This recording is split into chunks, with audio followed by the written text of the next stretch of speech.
Mm. I felt like we needed to start an episode with Diet Coke in mouth for a day. That just I feel like we needed to go to OG Cy Babe. Good morning, Sunday faithful. Hello, Leslie. Hey, girl. Hey.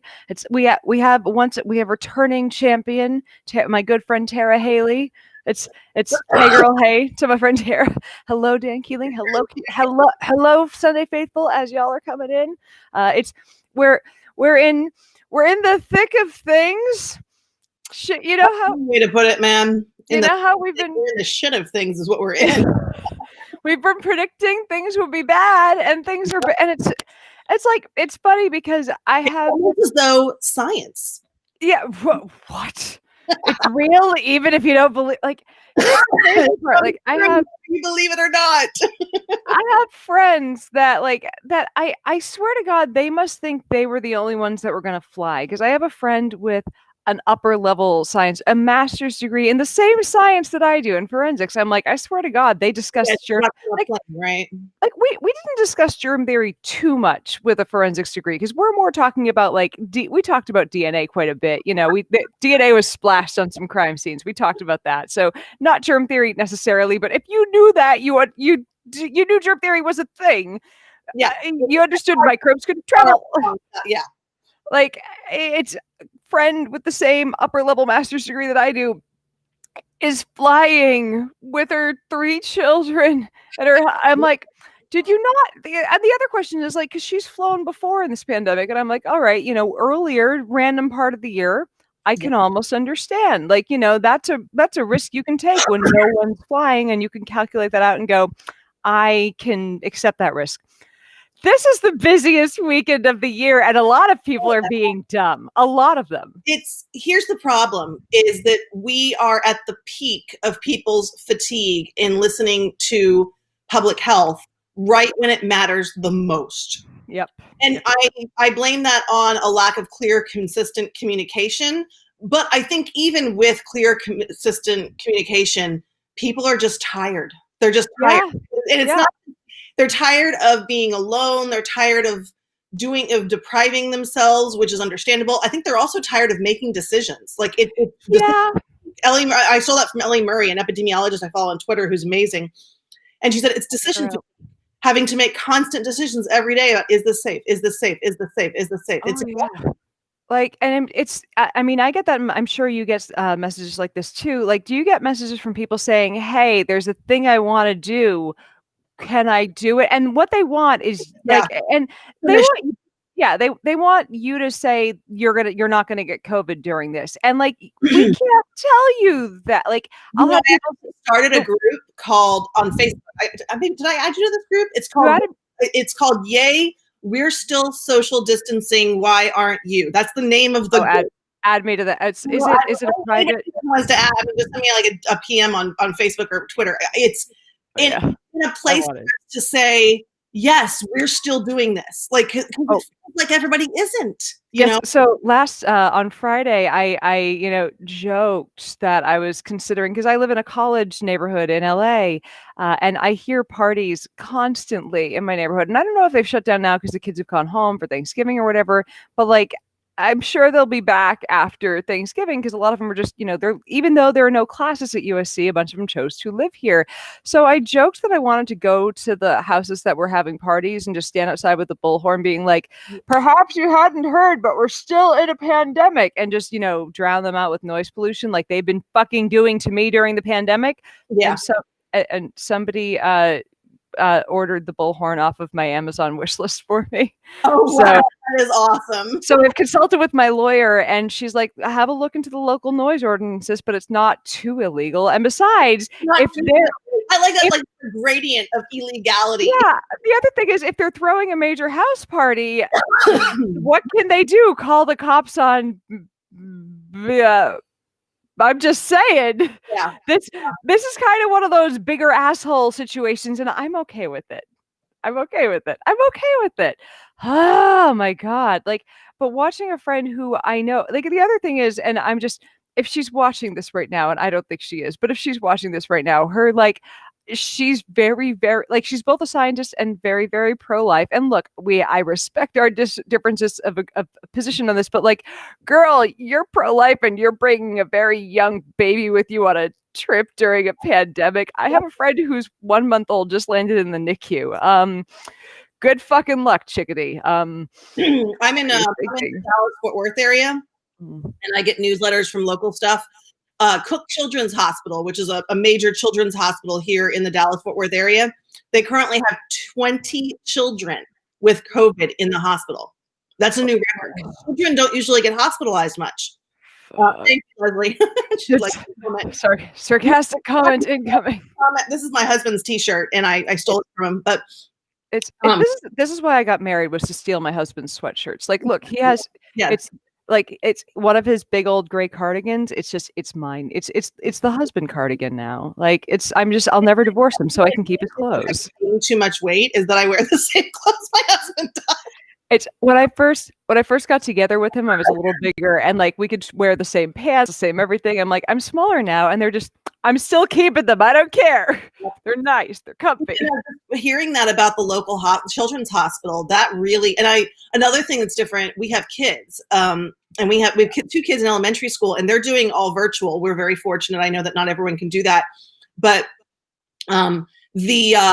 we get notifications from the school of the ones that are in school, because it's half and half, right? Like, well, it's not half and half. I think they only have like 30-something% are actually in the school, but we get emailed every time there's a case. Wow, they're being really good about it.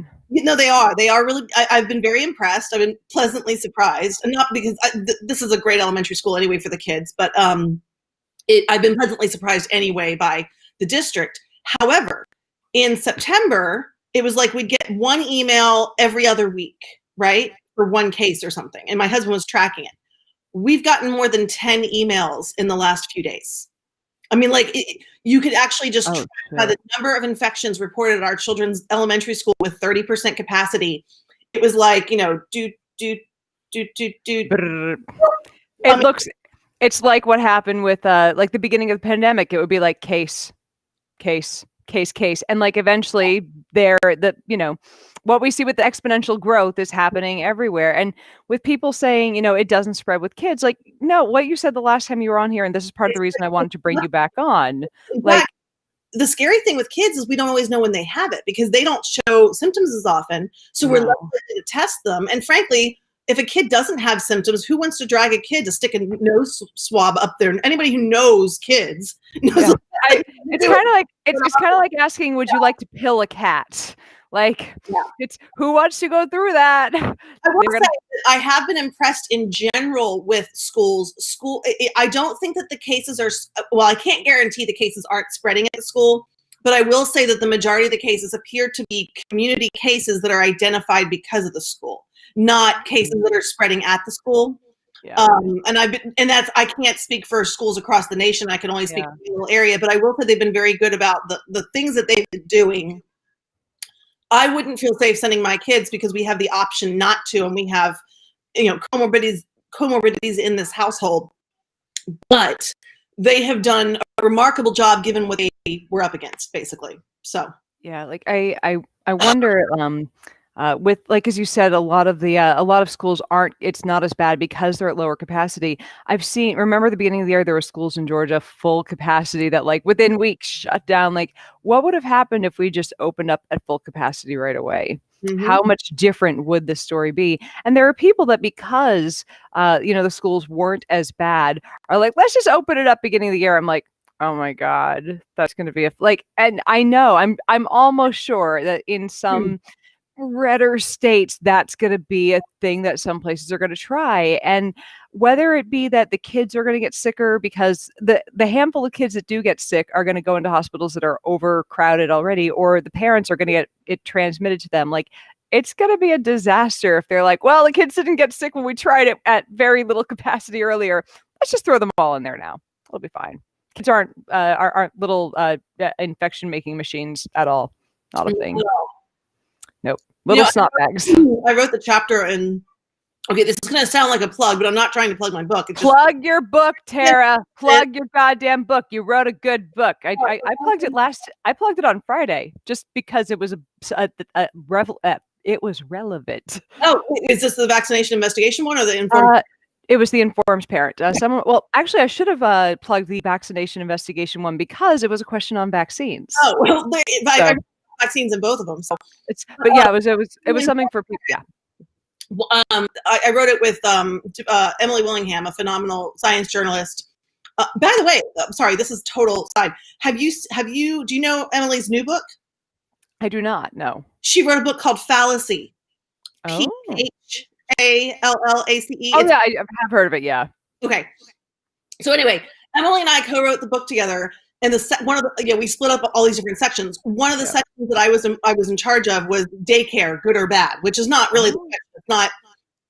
None of our questions are really binary questions like that. But daycare, what do we know about it? Basically, it's more like here's all the information. People saying like, "Oh, I would never send my kid to daycare because, I wouldn't want him to be alone." And I'm like, dude, I felt guilty if I didn't send my kid to daycare because I couldn't give him the social interaction.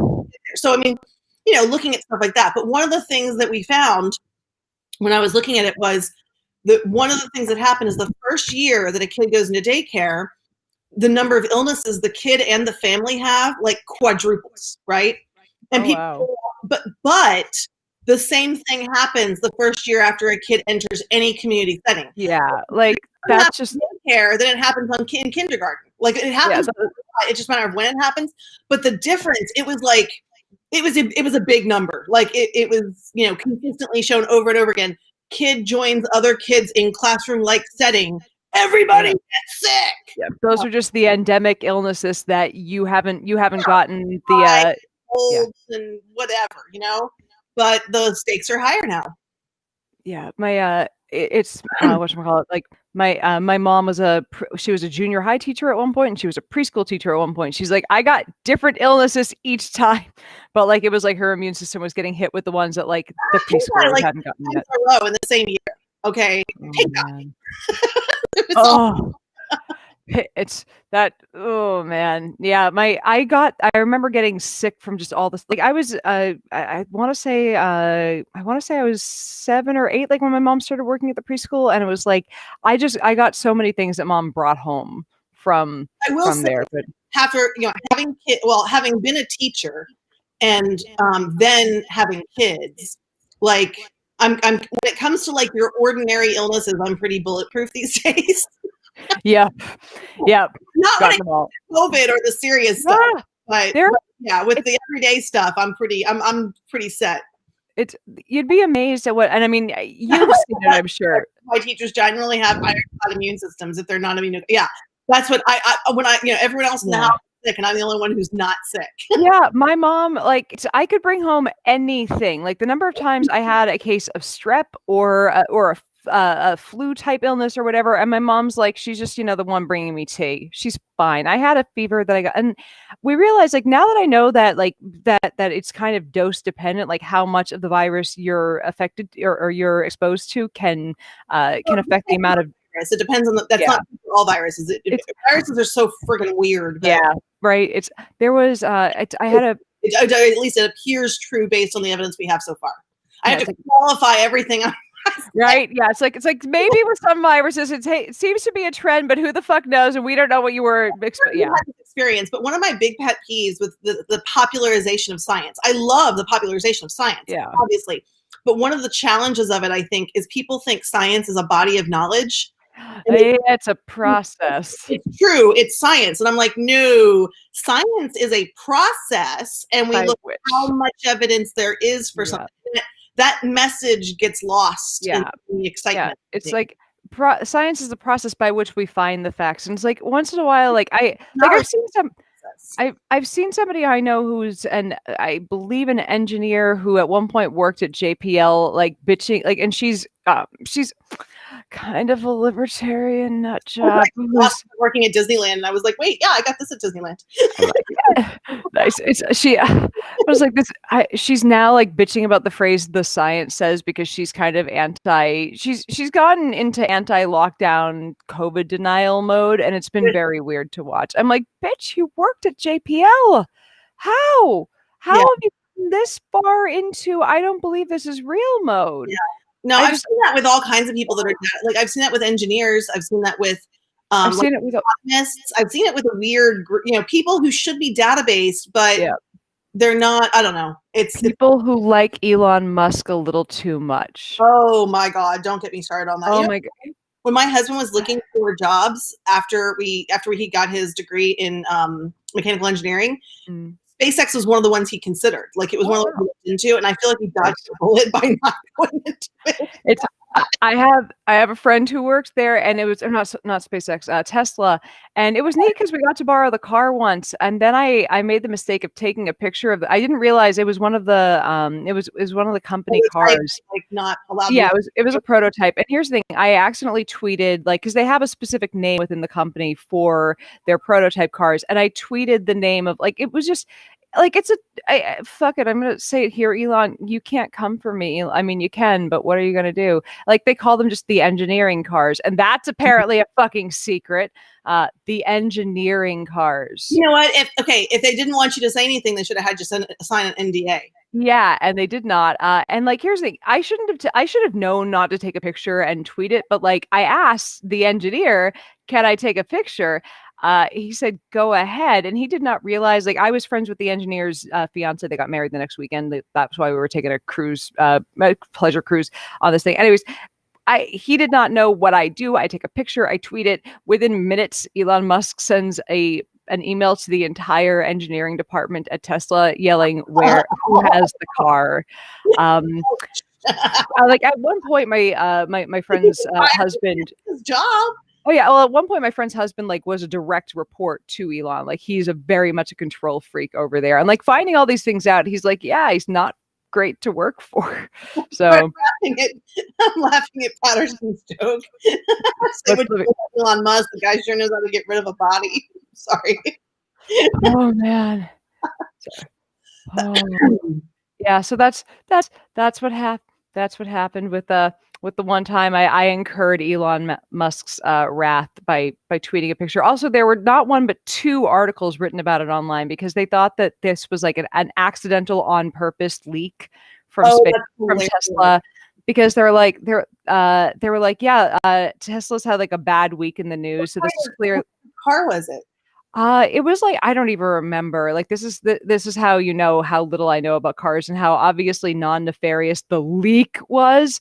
It was just that like there was some new AI like automated driving something on the dashboard that wasn't in the previous model, and like everyone knew that this is a thing that they were working on, just it wasn't out yet. But like they're hinting that they're like this is Elon Musk's plan to leak that they're working on automated driving, and it's like no, it's just I'm an idiot who took a picture of the thing. I was doing Google searches, seeing if I could find the story. The story is in Inverse, so just Google Inverse the SciBabe because I named my Twitter handle. So Inverse the SciBabe Tesla. And it'll probably come up. Someone just got Chris Carr. That was you. Yes, that was me. It was just we were just we were just on a zip up to fucking Napa Valley for my friends. As a little little drive the week before my friend's elopement, and I made an oops. That's all it fucking was. He was also a really bad driver and highly distracted. And I'm pretty sure the car's ability to automatically scoot us out of the way or stop is the only don't let the engineer drive, or at least not that engineer. He was not a good driver, and I'm glad that he's better at engineering a car to move us out of the way of things. He's better than his driving ability. So, whew. Anyways, that's my Elon Musk story, other than the fact that he's an idiot who doesn't understand anything about PCR or germ theory. And he's apparently a red pillar now. I think red pillar for a while. Actually, when I saw a red pillar and I thought, I knew what I was saying, P-I-L-L-E-R, but my brain went to P-I-L-L-A-R, and I had this image of like Elon Musk on a Greek. The brain is so weird. You ever notice my brain does weird shit? Yeah, someone just mentor just commented, as a car guy, I find this story hilarious. You know, I consider the Tesla just to be a computer on wheels. Well, that's every car these days. Yeah, basically. I have in the car, you're screwed. I have a friend who's a computer guy, worked at one point, his family owned one of the bigger computer companies, more historical computer companies in the world. And he's like, I'm not a car guy. I got a Tesla because it's a computer to me, which I found funny. Makes sense. He digs it. So, anyways, let's go back to the COVID first. Like we can transition back to the COVID via Elon Musk because of the stuff that he said about testing. Because he was like, he went on Twitter and bitched about antigen testing. He's like, I took 4 antigen tests in a day. 2 came back positive and 2 came back negative. It's like, that's because antigen tests, we know that they're not quite as like I think reliable is a good way to stamp them. Like they're less. I like that. My brain does weird shit is the title of your next book. It's yeah. Basically, it does what it wants. That would work for me. That'd be a great podcast too. My brain does weird shit. That's the name of my podcast. I mean, it's why not? Why not? Like I'd click on that. There are far worse. You would click on just about anything. You know, I do run a podcast in which we analyze the plot lines in pornography. So yes, I would. The weirder it is, and as long as it's not likely to get me arrested and it's weird, I will click on it. I'm like, I'm just searching the internet in hunt. I'm just a shark looking for some entertainment. I'm like, give me something funny. I want some dopamine. I need some dopamine. Give me the hit of dopamine now. I was thinking what you were saying about going back to COVID. Yeah. One person earlier was saying they didn't know what to tell. I don't know exactly what the story was, but they were saying, I don't know what to tell so-and-so. I don't want her to get sick. I don't know the backstory on it, but I was thinking, there's some people who are going to get together no matter what. And so one thing people can do right now is if you can't stop them from traveling, if you can't stop them from having the big Thanksgiving dinner, focus on harm reduction with your friends. Say, okay, I know I can't stop you from having 15 people at Thanksgiving dinner, but would you have it in the backyard? I say that because I'm in Texas, obviously, and you're in California. So it's like if you're living somewhere warm, or could you open a window like a crack or keep some window? Like if you have to have it indoors because you're somewhere cold, keep space heaters, keep it nice and toasty, but keep the windows open. I know it's going to be expensive, but do you want grandma alive for next Thanksgiving? I'll stop nagging you. Dinner, but don't do a buffet, right? Don't do a buffet version in the kitchen. Don't stay at their house. Stay at a hotel or a B&B or whatever. I think people should. Mom has entered the chat to reduce risks, even while, they're not. I don't know. And then ask them if at all possible, like if they possibly can, to quarantine or do as much social distancing as possible and mask the fuck up for the next 2 weeks after. Not me. No, my mom. I was like, I'm not Psy Mom. Okay, I didn't see your mom. No, it's the Psy Mom is the vagina that hath hatched me. Okay, gotcha. Okay, I'm lost. Got it. Okay, sorry, interrupt. I'm so used to being called mom that I was like, wait, mom, what are they? Okay, sorry. Don't worry. You can be mom. you can be you can be like Psy's stepsister if you want. Like that could be a thing. I was confused because I knew that I wasn't Psy Mom. It's funny, like on days when there have been like 2 streams that she hasn't been able to show up for, and like people are like, where's Psy Mom? Is she okay? What happened? So it's like, it's funny. Like I joke that I have daddy issues, but like let's get deep here for a second.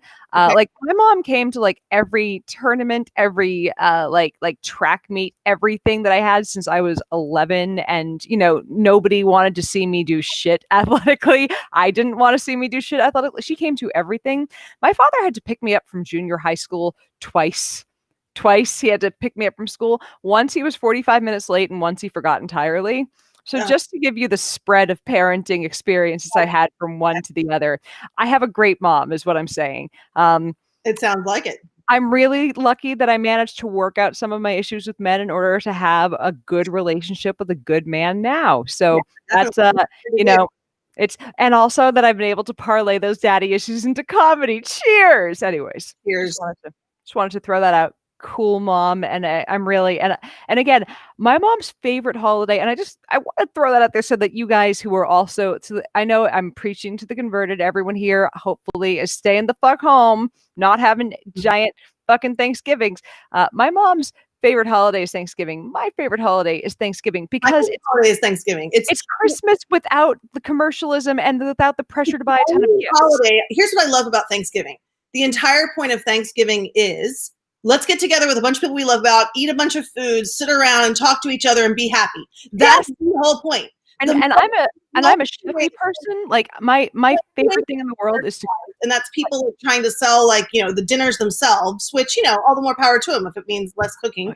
Like and for me, I love cooking. I love cooking for a crowd. I love cooking for, like, it's for me, it's the Super Bowl of holidays. I'm like, I get to use every springform pan in my kitchen. You know, the other thing that's remarkable about Thanksgiving that I think people underappreciate, it is literally the most American holiday you can have. Now, I will qualify that I make sure my students know the true story of the original Thanksgiving, and we talk about the problematic issues related to the Thanksgiving.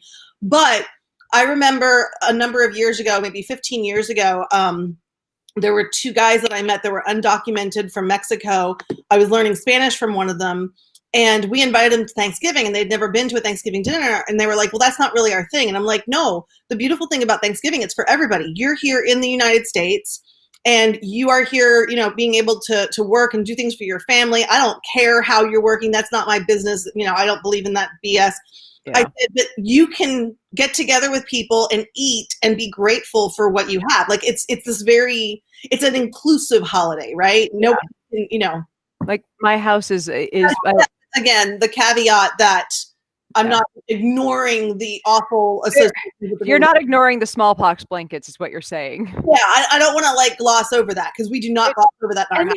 And hey, what's more American than getting together and spreading disease on Thanksgiving? These days, that's for sure. I hate that this is so historically accurate, but man, it's like I know I got off on that. So my mom and I, like I said, we love Thanksgiving. When I say I love Thanksgiving, when I was in grad school in England, we happened to have our break to study for finals. I think it was a break to study for finals, like right around the Thanksgiving holiday. And a girlfriend of mine we're like, okay, France is nearby. We can fucking head off to France and anyways, we both looked at it and she's like, I would really like to go visit my boyfriend because I haven't seen him over in Austria in a while. I'm like, I would really like to go and have some fucking turkey. And somehow flights to Boston were the same as flights as just a trip over on the Channel. And I'm like, I'm going to go home and surprise my mom. So I show up on my mom's doorstep on Thanksgiving and she did not know I was coming, and there was bawling and it was great. And I can't do that this year. Like it's like this, and here's Thanksgiving is the only holiday I would do that for. And it's just right. So guys, I am suffering through this with you. Like this is, I'm not telling you do a thing and then not doing it myself. This sucks for all of us. And watching people just being like, I'm packing up my 3 children and going. And by the way, I have the same upper level degree. Fuck you, Monica. Anyways. Canada has Thanksgiving in October. It's hardly all American. I'm not saying that that America has like a monopoly on the idea of Thanksgiving. I'm just saying that if you live in America, the American Thanksgiving is something that is inclusive in everyone's ability to participate. No, there was a comment I wanted to read the full thing from. So Elizabeth Poor Jennings commented, trying harm reduction only works if people admit there's harm possible. I live in Rainier, Washington, and I know several 30-plus person parties happening in this tiny town, and they are trying to get infected on purpose. They view spreading it as an obligation, a duty to get herd immunity. How can you address that kind of idiocy? I mean, you pick your battles. You pick your battles. I don't engage with those people because I know I'm not going to succeed. I focus on the people that are persuadable, or the people who understand that there's harm but don't understand that they are taking risks that they don't realize they're taking. Yeah. It's like, for example, I spoke with someone recently that I'm very close to, and I'm being a little bit cagey here because I don't want to out anyone, but I called them to see if I could come over to the house to get something. And I said, is so-and-so there? And they said, no. And I said, oh, where are they? And they said, oh, he's at the gun store. And I'm like, what? And it wasn't actually a gun store, it was a sporting goods store. But I had a long talk with this individual who is very, an older adult with comorbidity issues. And I was like, I said, why are you there? Well, I want to buy this. Well, okay. I don't care why you're buying a gun. I'm not fighting that battle. Okay. I just want to know why you think it's safe to be there right now when Texas has like an insane number. Like we have, we're at 92 capacity in ICUs, and they thought someone who's been taking it seriously since the beginning. This is someone who in the very beginning was opening mail and pumping gas with gloves on. Wow. And this is someone who wears a mask everywhere they go without fail, but they don't realize how to assess the risk. They don't realize that, walking into the store and waiting in the store for however long it takes for my background check to go through is still a risk even while wearing a mask, because it's the longer you're in there. Messaging. We're in Texas and we don't have good consistent messaging here in Texas from the top. And we're in California and we don't have good consistent messaging. We have, and it's like, it disappoints me so much because like I as much as like part of me wants to give Gavin Newsom the benefit of the doubt and go, maybe they'd quarantined, but no, there's no fucking way. There's no way to have safely done an indoor dinner with that group of people, especially when some of them were from the California Medical Association, I believe. And I'm like, but the thing that is disingenuous about this whole thing to me is that the people mainly attacking him are Republicans that have not been taking this seriously at all. And I'm like, it's like, yes, Gavin Newsom did a bad thing. The assholes attacking him have done many, many, many, many, many worse things and continue to claim that COVID isn't a big deal. So fuck all of them. But fuck the Republicans more. Christine asked about July 4th being American. Yeah, I thought about July 4th too. But I thought Thanksgiving was this bigger holiday. So it's July. A lot of countries have their own Independence Day, though. Like it's not a uniquely American, like North American. like it's the 4th is kind of America's version of an Independence Day. Like Thanksgiving is just, we just get together and say we're thankful for what? Thankful for whatever. Yeah. Because we survived a winter and we only killed some of the people we showed up to, plunder and pillage. Yeah. Like, it's funny. I think I was mentioning earlier that I have a really great, my kids go to a really great school, and they do, when we moved to the Dallas-Fort Worth area, my husband and I already were both working from home, so we could choose to live anywhere we wanted. And I very specifically looked for an area that was really diverse. I didn't want my kids going to an all-white school. So my kids go to a pretty diverse school as it is. And last year, one of my kids came home, I can't remember which one now, and said something about Thanksgiving. And I went up to the school and talked to the assistant principal and said, excuse me, do you mind if I ask a little bit more about what your Thanksgiving curriculum is? Because my child mentioned da-da-da-da-da, but did not mention da-da-da-da-da. And I think we really need to look at that and make sure that kids are getting accurate information. So, you know what? No, I take that back. It wasn't Thanksgiving. It was Columbus Day. Oh, that doesn't surprise me at all. Same difference, right? I realized I know not everybody has Columbus Day. Some people it's been changed to Indigenous Day, which I think should happen. Like, why the hell does half the country? I feel like it's going to take some time to get that one to switch over, but like I think within my lifetime it'll happen. Like it's funny watching people still try to defend Christopher Columbus as a great Italian American hero. I'm like, he wasn't considered a hero in his time. Like, hey, Christopher Columbus never set foot on any part of the present day United States. Like, people don't even realize that. It was literally a marketing scheme to get I like the story of why he became like the guy is kind of dumb. Like, why are we not having Vespucci Day? Stephanie, Carrollton is more diverse, but it's still also pretty white. It's better than it was, but I'm not going to tell like a huge audience where I live, but I live within a reasonable driving distance of the DFW airport, which is a generally very diverse area anyway, because of the fact that it's a lot of people working at the airport. But. Yeah. I just wanted to comment on HJK's comment. I also love that these are the same assholes buying multi-million-dollar bunkers for the zombie apocalypse. This is what makes no sense to me. These are all preppers. These are all people that are like, I'm ready for when society collapses. I can be down here for 6 months. Society collapses. They were ready for the scenario they imagined. There was a really fascinating story on this. It was a radio station some public radio story way back in the beginning of the pandemic, like in April or something. There was a story on preppers, and it was this guy who had gone to like all these preppers conventions and covered preppers for years, and he talked about how the problem is this is not the emergency they prepared for. They were expecting World War Z, and they got A Quiet Place. They all had different fantasies, I guess, about what they were preparing for. And this doesn't fit that. So they're trying to shift this to make it fit what they're like. They're like, we bought these guns, though. It's like, you just needed to buy 2 weeks of food. But we got guns. Yeah. Or masks, right? Yeah. It's like, all these guns. No, you need masks. But I bought bullets. You can't eat bullets, sir. That doesn't help you right now. Yeah. Oh, man. They prepared for what they prepared for, because some of these people have like tanks or not quite tanks, but some of these people have just a small arsenal, and they thought they were prepared. Somebody just asked, prepper, is that an American thing? Yes, that is a deeply American thing. No, I don't know if the other places. I'm sure paranoid people. Like, it's kind of an American thing in places like Idaho, where there's a lot of space that doesn't cost much money, and people can build like a doomsday bunker. Like, it's like, yeah, you can afford a bunker for like $12.50 there. Well, the prepper mentality grows directly out of our history. I mean, this is on my head because I just watched the Disney version of the Disney movie Hamilton. Lin-Manuel Miranda. We watched Hamilton on Disney. Jesus, I can't. the Disney recording of the play Hamilton. I keep mentioning Disney. I don't get paid by them, and they have their problems too. Anyway, I'm just gonna say, like, Disney doesn't need extra advertising. They're doing fine. No, they definitely don't. Anyway, I was watching Hamilton with my son, who's 10, which is great because I get to talk about all these issues, and we like pause, and I would talk about things, and one of the things that we have to remember is our country literally grew out of saying "F you" to. Oh, wait, this is. I can say "fuck," right? Fuck. You can go for the.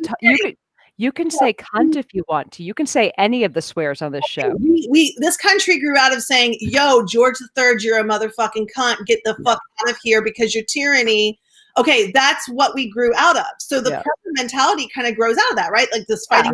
Or anything, and it's this theory that, like, and here's the thing, this is the theory that some people like to think is the the basis of the Second Amendment, that if one day the government gets uppity, our guns are going to fight them back. And that was I have no idea what's in the military. What's funny, some of them are ex-military, and I'm like, dude, you were in the military, you know what they've got. Your guns ain't going to do shit against what the military has. Like, there is one, I don't know if there are more than this, but I know there's at least one company that rents out tanks, like for when like movies need them and whatnot. I know because, like, my podcast co-host, she was in touch with them about possibly doing an advertising thing for her brand Offensive Crayons, and like they have like one of the largest non-military ownership of tanks on the planet. And what my point is, if you think you're going to fight off the U.S. military with your tiny collection of fucking,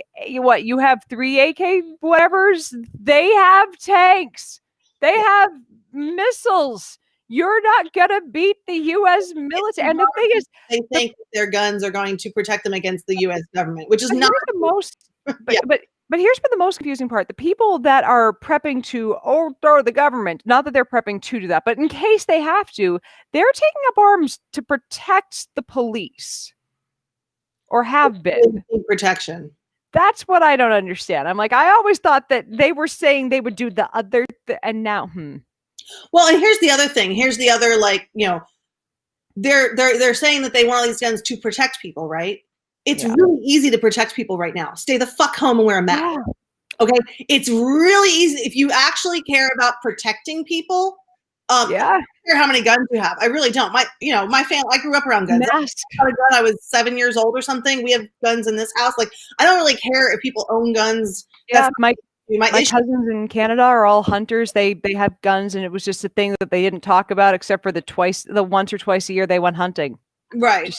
I grew up in a family that went hunting. I mean, it's just, but like right now, it's like all you have to do to be the biggest badass, to do your part for America. sit your ass at home and binge watch Queen's Gambit, for fuck's sake. Yep. Like, how is this that difficult? Just, it's difficult because they all want to feel bad. Yvette, it's not manly. Watch more porn. Maybe maybe your dick will feel big. I don't know. What we should be doing. We should be talking about how if they get enough masks, we should encourage them to get disposable masks so that they go out, they come back, and then they masturbate in it. It's got a double function. Oh, it's like, here's the thing. Maybe if they go out, if they wear enough masks, they will have killed enough, like disposable ones. They will have killed enough trees. They'll be like, there, I helped make some. I hurt the climate. Yeah. So then they'll feel manly. I don't. It's just what can we do to make this happen? Oh, I still can't believe there are people that are purposefully let me rephrase this. I absolutely can believe that there are people that are still trying to get this because they think it's a good idea.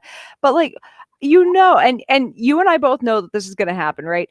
After this next wave of the virus, there are going to be more think pieces in places like the New York Times. There are going to be more interviews with both the survivors that have had horrible cases of it and are on long COVID, and people whose families died. And all of them are going to say same thing.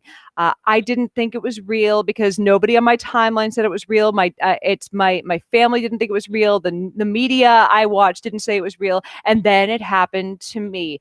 And instead of us sitting there, like, I can't post another one of those to SciBabe and be like, look at the human. Like, it's hard to look at this because you will feel bad for them because they're kind of a victim of this disinformation, and they're also a part of it because they're spreading it. And you're also mad because, yeah, I mean, when you have, I know we're not going to get political here. We're going to stick to the science, but in certain aspects of this, you can't separate them because when it's fine. It's the person who's supposed to be leading the nation against this is perpetuating a lot of that misinformation. Yeah, there's a lot of victims of circumstance. It's frustrating. Yeah, and you look at it and go, like, I want to look at every last one of them and go, why were the 250 that, like, now more than likely, given all the excess deaths, why were over 300,000 dead Americans not enough for you to believe this is real? But the one American that got it, that was enough for you to go, oh, maybe it's real. Well, there's an answer to that. It's something I've talked about a lot. People, okay, I have this theory. A lot of your readers or watchers, viewers, I'm sure, are familiar with the number 42, right? 42 is the answer to life, the universe, and everything. Indeed. And I talk sometimes about what I think 42 is. And for years, I have talked about 42 is communication. The answer to life, the universe, and everything is communication. That is the answer to life, the universe, and everything. And I use that in different ways. But the next thing after that, or what you want to communicate, people will say, oh, we need more critical thinking. And they're not wrong. We do need more critical thinking. But here's what I think is more important than critical thinking. If I had a magic wand, I'm going to use my pencil. Media literacy. Like, wave my magic wand and make people have any one characteristic. I wouldn't choose critical thinking. I would choose empathy. That's what we have a failure of, especially in the United States. I would choose empathy and media literacy. But you can lack critical thinking and lack scientific literacy. And here's the other thing. Media literacy. Well, okay, media literacy too. Yeah. You can lack all of that. Having empathy will trump all of it. And the other thing is, you're right. Empathy is not associated with IQ, right? Yeah, you're right. You can have a very low IQ or a very poor level of communication. Or a low level of education too. You can have poor education or poor IQ. Like, you can be intellectually disabled, or you can have very little access to education, like so little that it's not your fault that you didn't have access to someone to teach you how to think critically, or media literacy or scientific literacy. Empathy will fill in the gaps for a lot of that. I'm not saying it's like the be all end all. It's not going to solve all our problems, but imagine how far we could go. One thing that I wonder if the people who, and I don't know. I wonder if the people who are on Trump's side think they're being empathetic just to a different group of people. No, they don't, because I feel better now. No, they have all that, what is it? Fuck your feelings. They're full of piss and vinegar. No, they're not. They have there's other things that they could argue. They could say, oh, I think the science is on my side or whatever. But no, they don't. They literally say, I voted for Trump. Fuck your feelings. Like, that is one of their favorite things to say. I don't know about you, but are you as exhausted as I am of hearing people say we have to reach out and consider their feelings? I'm like, I have heard 4 years of them saying facts don't care about. I don't think we should reach out and consider their feelings. What I do think is we should consider what their exposures are. I don't give a shit about their feelings. I care about what their exposures are and what works. Sometimes with certain people, what works is catering to their feelings for a while and then forcing them to look in a mirror. Okay, so I'll care about their feelings for all 5 minutes it takes me to get them to look in the mirror. But to me, it's not about feelings. It's about what it's. You know what? It's the same way I approach anti-vaxxers for the last 10 years. Yeah. What is it that they fear, or what is it they think about vaccines?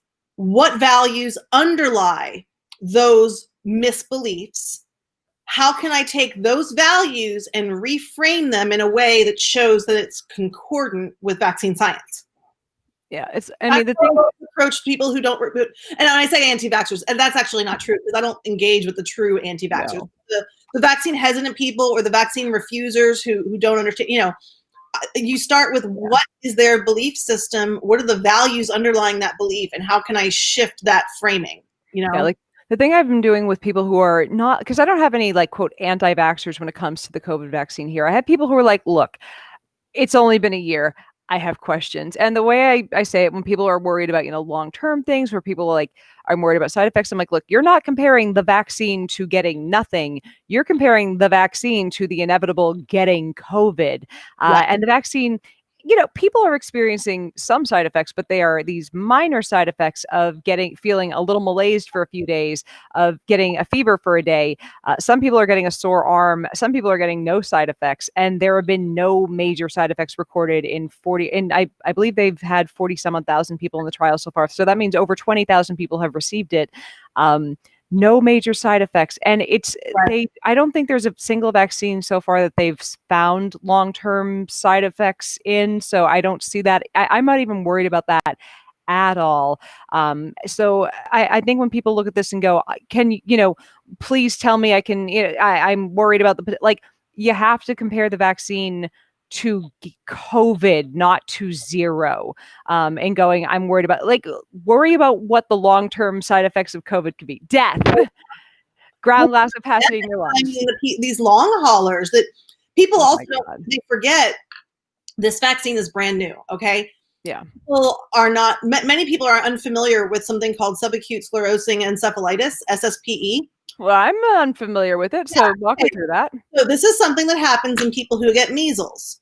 And it's very, very, very rare. And I've heard of this one. It's a higher incidence if you're younger when you get measles. And when I say it's really rare, it happens to like 2 to 3 out of 1,000 people who get measles, right? Is that what happened to Roald Dahl's daughter?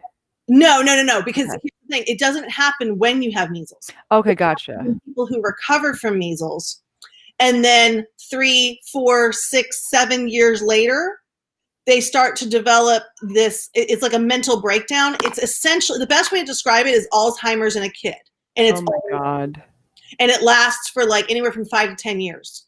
It's the person gradually becomes a vegetable, to use the really crude term, and it's always fatal. That's because of measles. But it doesn't start until, like I said, between 5 and 10 years after you recover from measles. Now, it's rare. It only happens like 2 to 3 out of people of 1,000 who have measles. But still. And then we've got shingles, right? What is shingles? Shingles is from the chickenpox virus. Yeah. Chickenpox just waiting to bite you many years later. Syndrome. People who had polio as kids are now in their 60s, 70s, and 80s developing post-polio syndrome. Viruses there's a long, rich history of viruses that once you recover from them and think they're gone, they bite you in the ass 50 years later. People don't realize that. Here's a question. So I know that that about, and it depends on where I read, between 70 and like 95% of polio cases asymptomatic. Is it only symptomatic polio that will come back and give someone post-polio syndrome? That's a really good question that I don't know the answer to. And I asked that because I've had this discussion with my mom about. I think it is the ones who are symptomatic, but I'm not positive. I will also say we might not know. Yeah, it's like, if we don't know if they had polio, Like, it's not like we were checking kids for titers in the Yeah, 50s. I expected it probably is people who were the symptomatic one. That's a good Yeah. question. Like, and it's funny because I asked my mom, like, did you ever, like, because the vaccine came out when she was, fairly young. I think she might have been around like 4 or 5. So she, got the vaccine right away. And she's like, my parents were so happy that I was never going to get polio. I'm like, well, mom, 70 to 95% of cases were asymptomatic. How do you know you didn't get it? She's like, well, I never got symptoms. I'm like, mom, how do you know you never got? And like, there have to be so many people who just don't know that they had polio, kind of like the beginning of this. So many people didn't know that they had COVID, and we don't think about that I because will say that the long haulers, it does appear, well, actually, that's not true. I was going to say it appears correlated with severity, but that's not true either.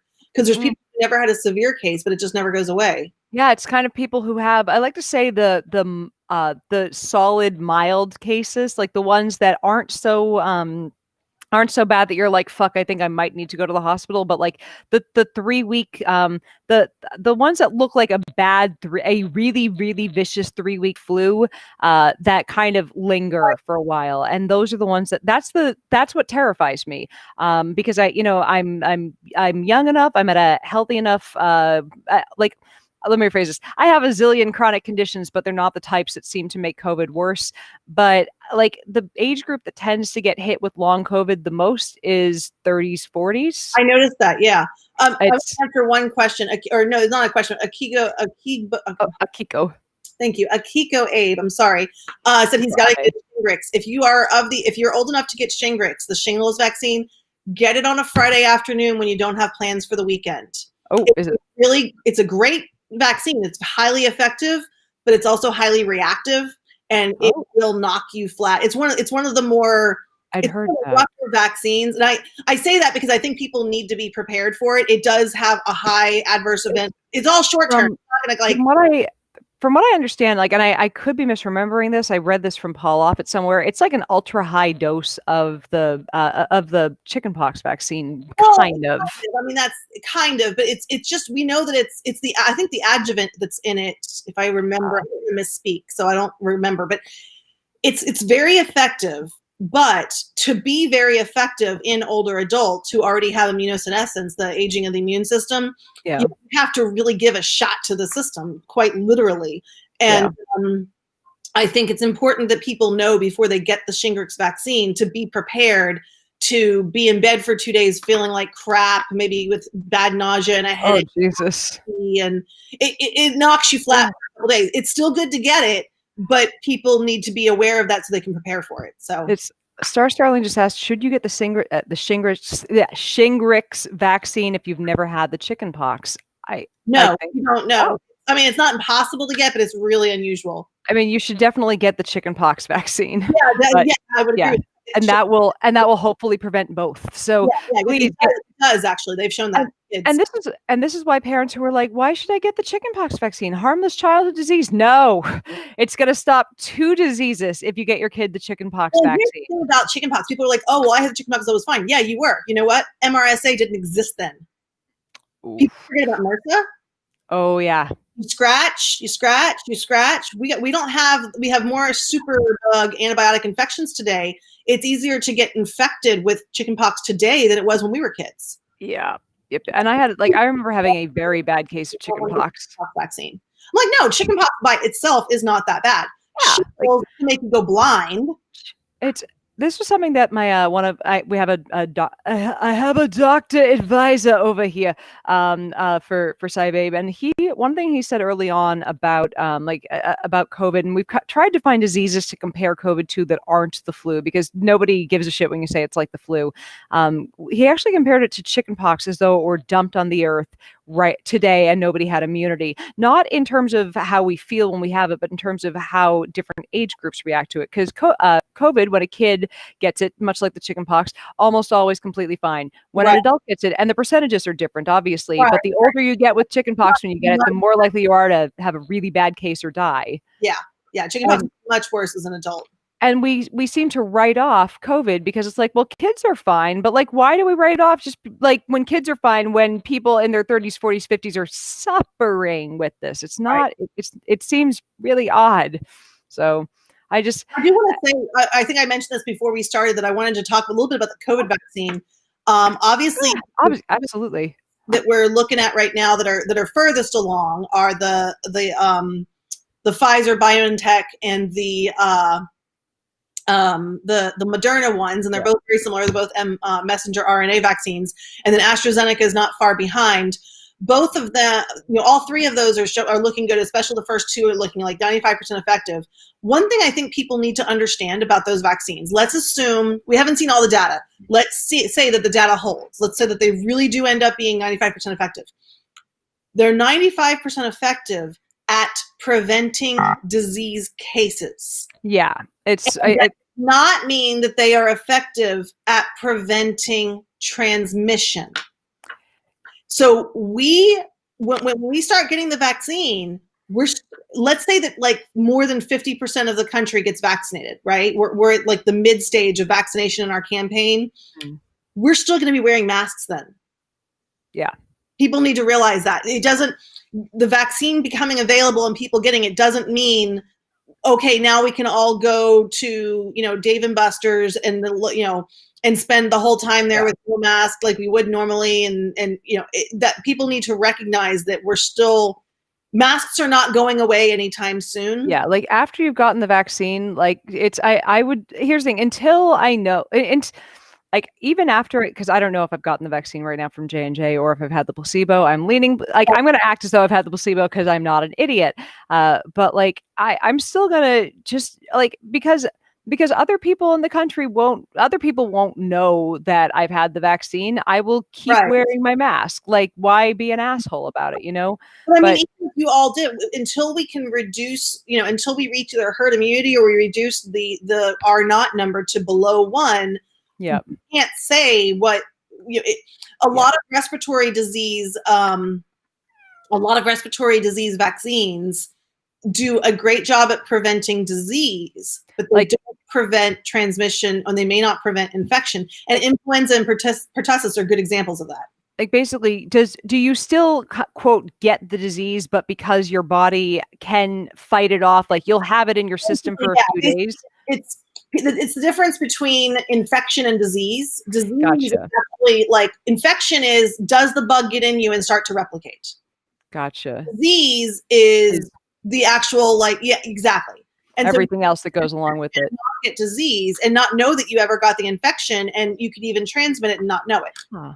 It's like now I'm curious because like they're monitoring, because I'm in the J&J trial. I know they're monitoring us both, asking, do you have symptoms? And they're checking our blood every few months for antibodies and for active, for active infection. It's a couple of people have commented about my sweatshirt. So when I lived in England, I was in a production of Going Postal, the book written by Terry Pratchett, and I played Adorabelle Dearheart. So when people are looking at this going, what does it say? That was my character, and on the back is the ad for the theater that we were putting it up at. So cheers. Anyways, but just wanted to clarify while people are asking what's happening with this. Anyways, back to whatever the fuck I was saying a minute ago before I so rudely interrupted myself, as is a theme on this show.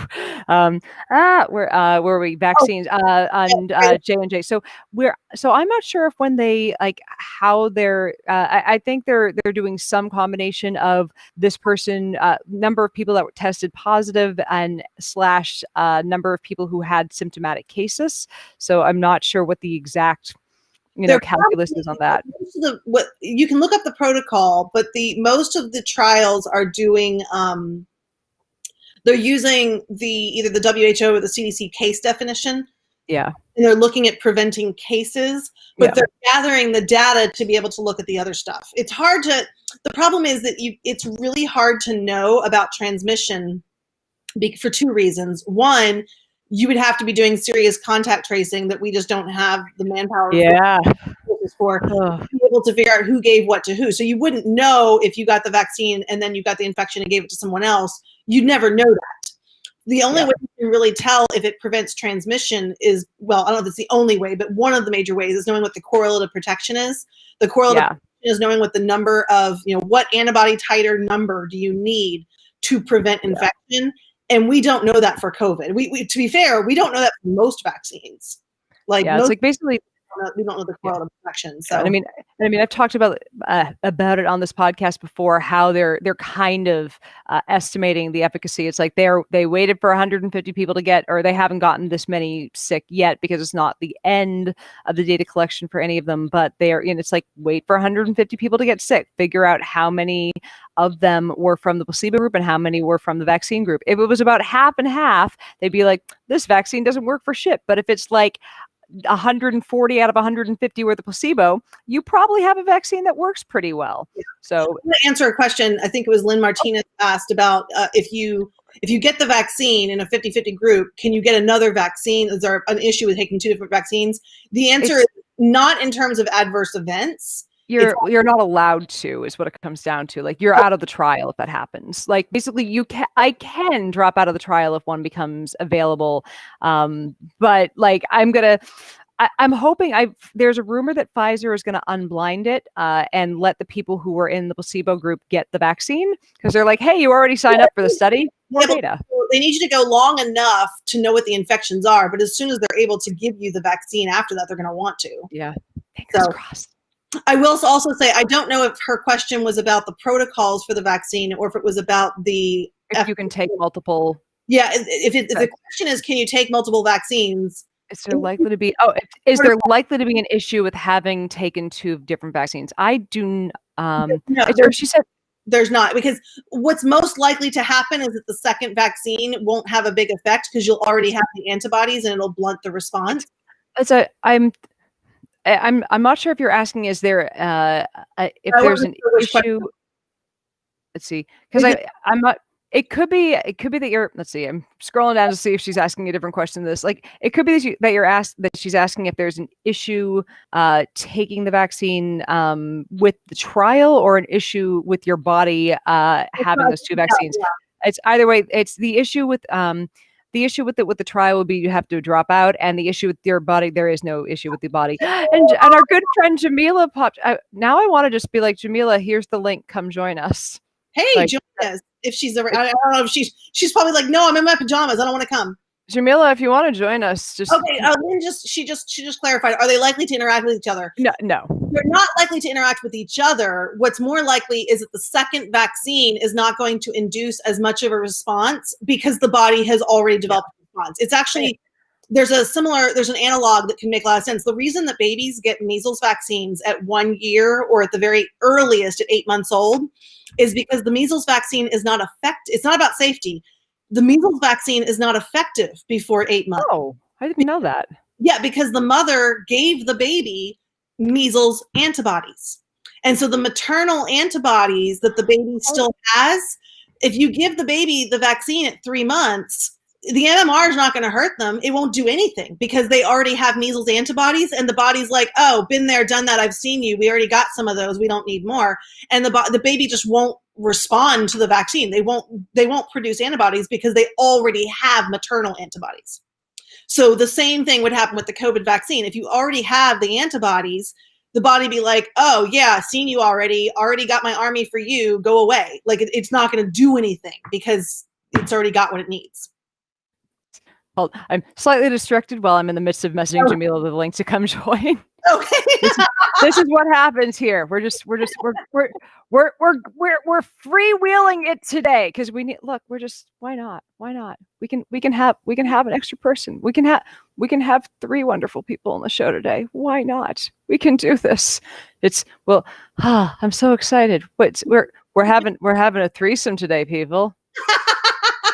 Actually, I hope she's on here soon because I just looked my computer's at 13%, so I'm gonna have to go like and I just scratched open my leg, darn it! So I need to get like a tissue or something to.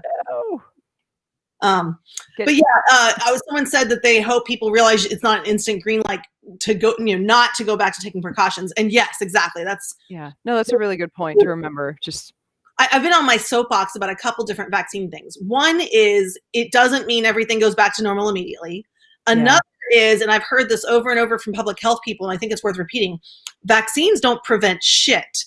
Vaccinations do. A vaccine sitting on a shelf doesn't do anything. You got to get the vaccine for it to work.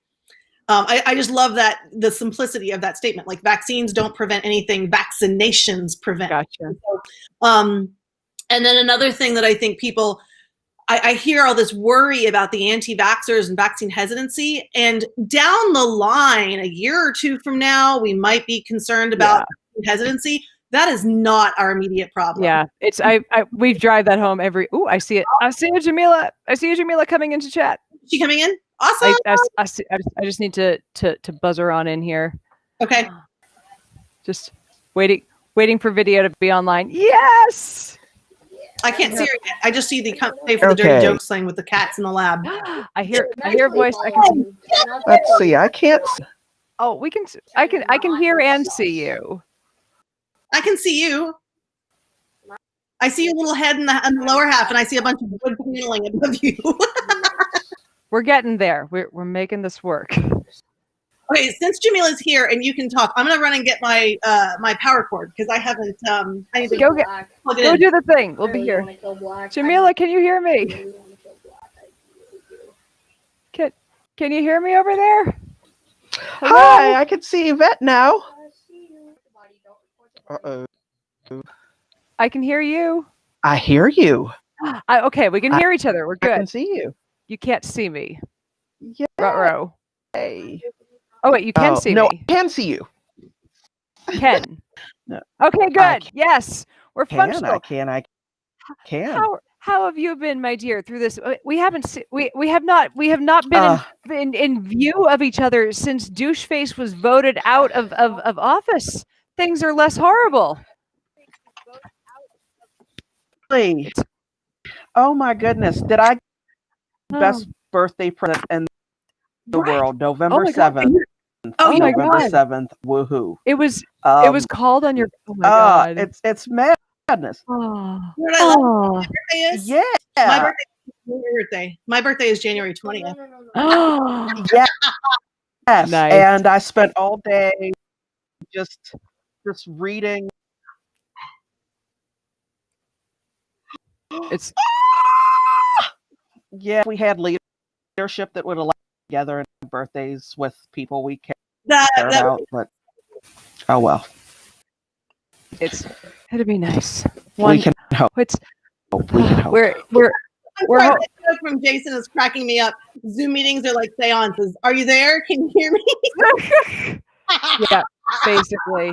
Maybe that's an old joke that other people already heard. I hadn't heard it yet. I love that. I'm Jason, if you're not a comedian, I'm stealing that. I'm gonna start using that. Definitely.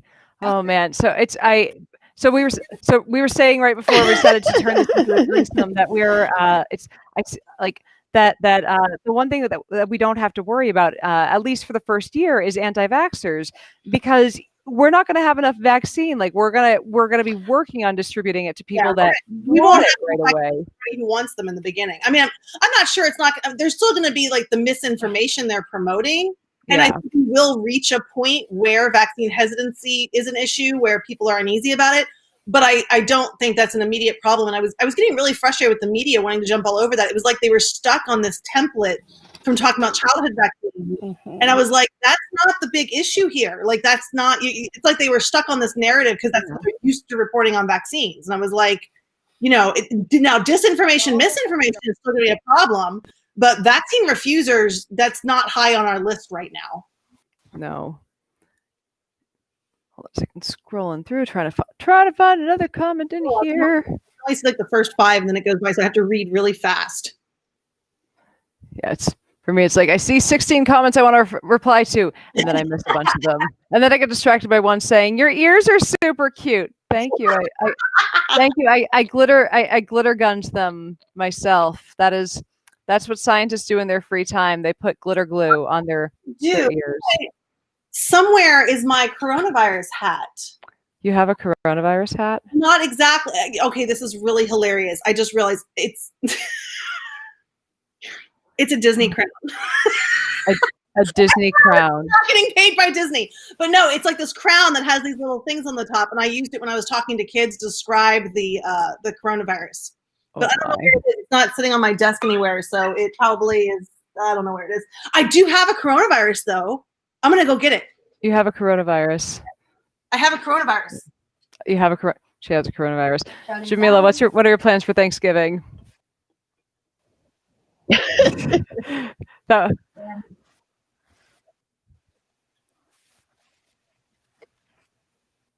I am losing you on audio.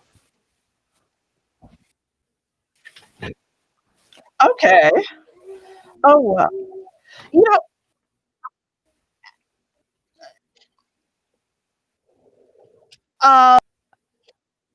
me and my little the husband, the son, and I are just gonna sit here. Real. Oh, Jamila, shit! God damn it! No! Oh, we lost her. Her connection has the Rona. No.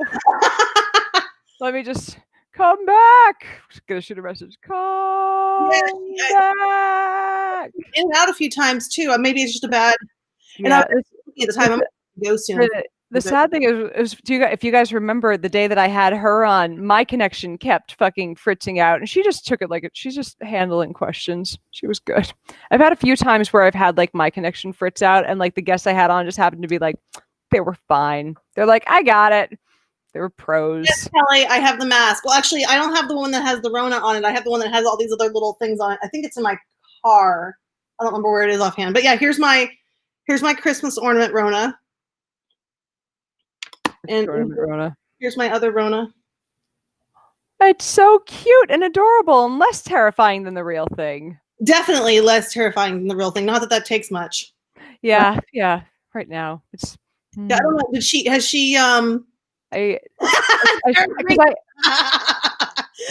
my fault. I brought the stuff Rona, and Rona destroyed it. Rona absolutely destroyed it.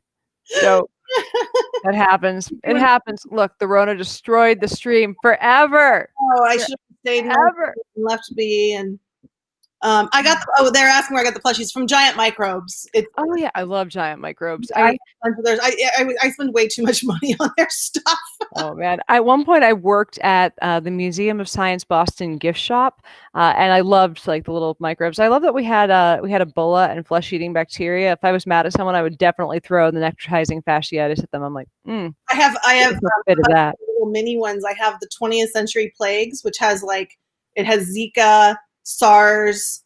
Man, remember when it's got it's Ebola, and I can't remember what the fifth one is. Maybe it's one, or I don't remember. But remember when Zika was going to be Zika is still hurting people somewhere, right? Like that. No, it's not actually. Zika's pretty much gone. Yeah, I didn't realize. I know this is because I was working on a story about Zika for Medscape. Wow. It had been stretched. It was about the children, like what we were learning about them, and it was going on and on and on and on. It kept getting pushed back, mostly because of me. And then when we were ready to publish it, it was like February, March. And so we held off because hello, COVID, coronavirus. Yeah.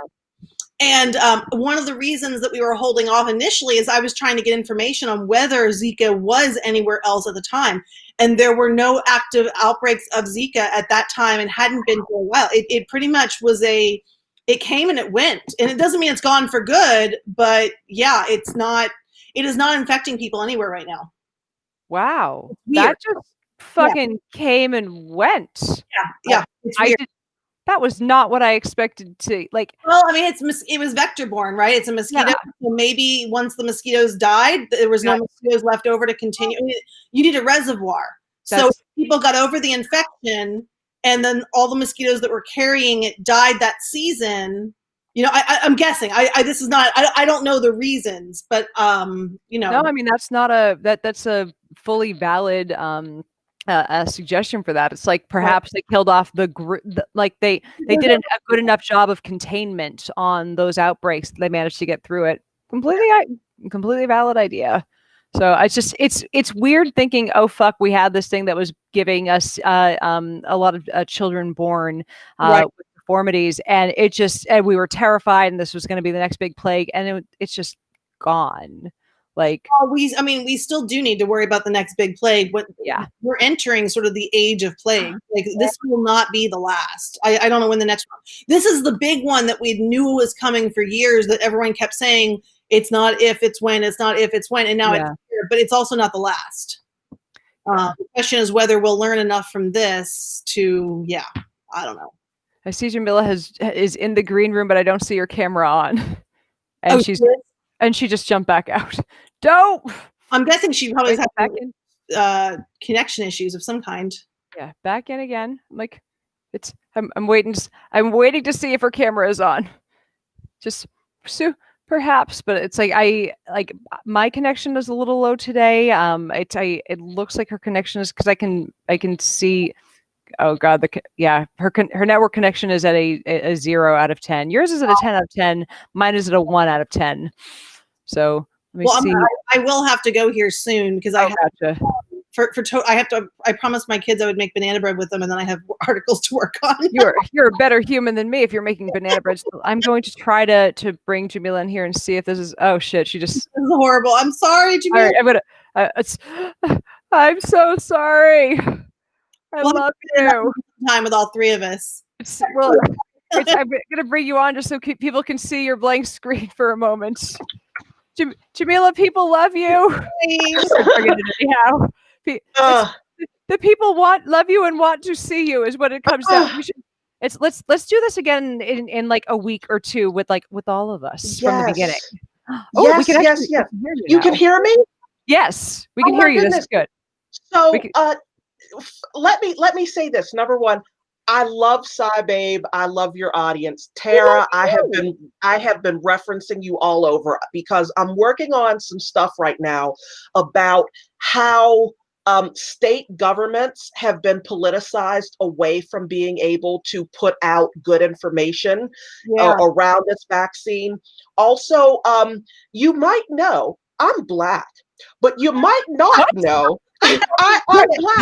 You've been hiding this from me, Jamila? I know. I've just learned to live authentically, and I'm openly Black. But this is something that not a lot of people know. Are you also my ancestral home is Tuskegee, Alabama. That's where my ancestors come from. And I'm working on something right now about why Black folks, especially those of us from the Tuskegee area who know of the Tuskegee syphilis experiment, why getting Black people into clinical trials is so important, and why the work that has not been done through the past 80 years, it has now come to a head. And you've got something like, in some places, 2 out of 3 Black people are saying we refuse to take the COVID vaccine when it becomes available. So it's like all of the science journalism work I've been doing has really quite literally come to a head right now.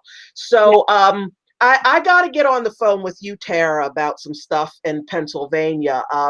The state of Pennsylvania is, you've got Alabama really with Philadelphia and Pittsburgh. I'm from Pittsburgh, yoo-hoo. And there's a whole lot of frankly suppressed information, and it's crazy the info you cannot get because of the fact that many of those politicians are beholden to an administration that says, oh, just ignore it, it'll go away. 250,000 dead, so the F what doesn't matter. Yep. I wish you could see me. Where do we? Dave asks where he can read Jamila's stuff. Jamila, when's your radio show? You have a radio show each week, right? I do. It's called the Sex, Politics, and Religion Hour, and it's at WPFWFM.org. I'm on Thursday afternoons at 2. It's online. I'm Pacifica, DC. Keep your fingers crossed, and if you're a praying person, make a burnt offering or something. We'll see what happens before Christmas. It could be an awesome Christmas for me if things go the way I'm hoping for. All right, all the fingers crossed. Thank you. I will keep them in my thoughts and send good vibes through the air. Oh, thank you. Good vibes. Keep the COVIDs away. Keep the happiness and the good things coming. Absolutely. Good times. Well, I hate to do this, but I am going to have to sign off. I feel bad because too much shit. I was going to call this one an early one too, just because it's you guys. Some of you guys might know I have another podcast.